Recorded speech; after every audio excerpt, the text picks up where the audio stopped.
quelques mots simplement pour vous remercier d'être aussi nombreux aujourd'hui pour inaugurer cette 7e Cité idéale. Cette année, nous avons décidé de tourner la page. Mais de tourner la page d'un livre tout à fait particulier, qui est le livre d'Aliénor d'Aquitaine. Un livre qui est d'autant plus précieux qu'il nous pose une énigme assez enthousiasmante, puisque ce livre est vierge de tout contenu. Comment résoudre cette énigme du livre vierge de Fontevraud? Comment finalement ouvrir ce livre, le livre qui devait être fermé avec des fermoirs? Et donc, qui dit fermoir dit ouvroir. Et nous avons pensé que l'ouvroir de littérature potentielle, l'Oulipo, était le plus qualifié pour répondre à cette question auquel les historiens n'arrivaient pas à répondre.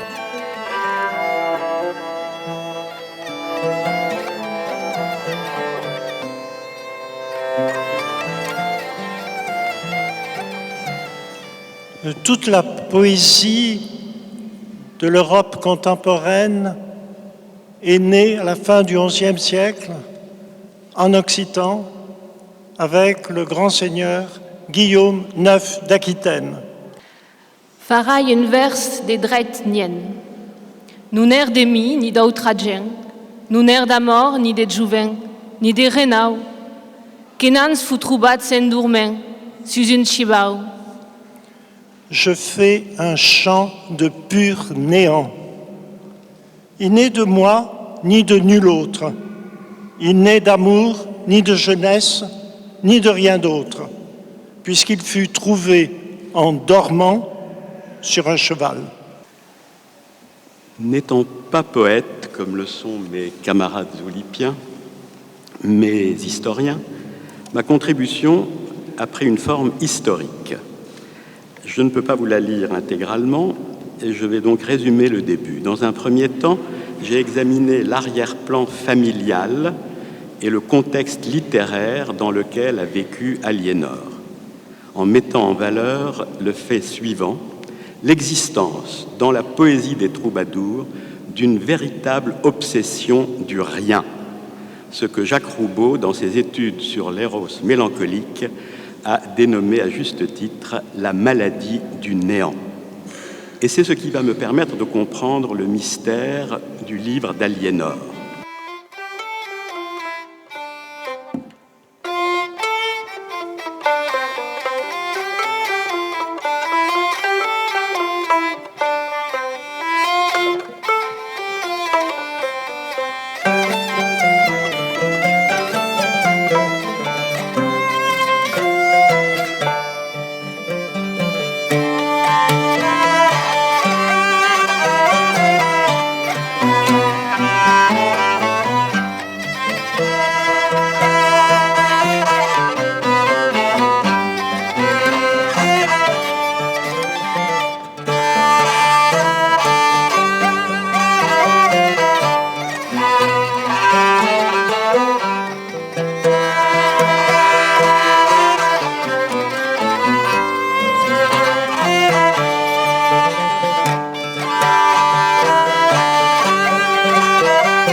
Est une forme poétique inventée par Raymond Queneau, qui était donc l'autre fondateur de l'Oulipo avec François Le Lyonnais que Marcel a cité tout à l'heure. Cette forme va être utilisée pour évoquer les ombres de Fontevraud. Robert d'Arbrissel, converti fougueux, pieds nus, troupe hirsute, prêcheur insatiable,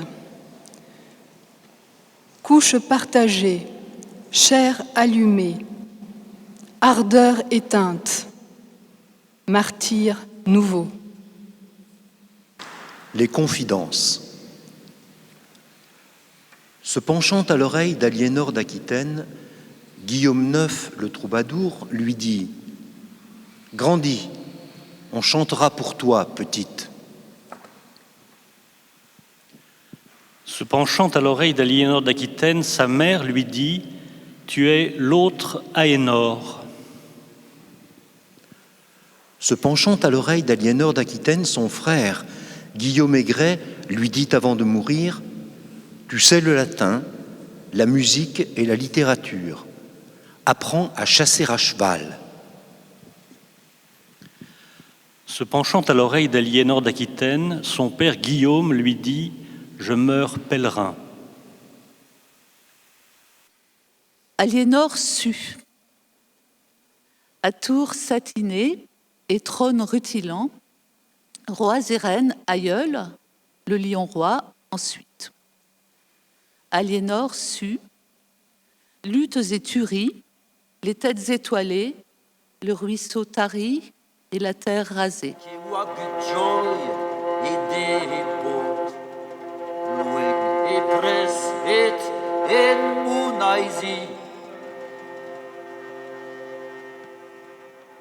Aiziger pisk joy et deport, et vair et gris et sembeli.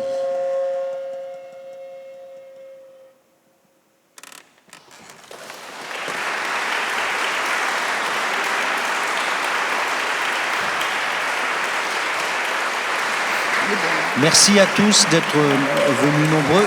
Merci Fontevraud.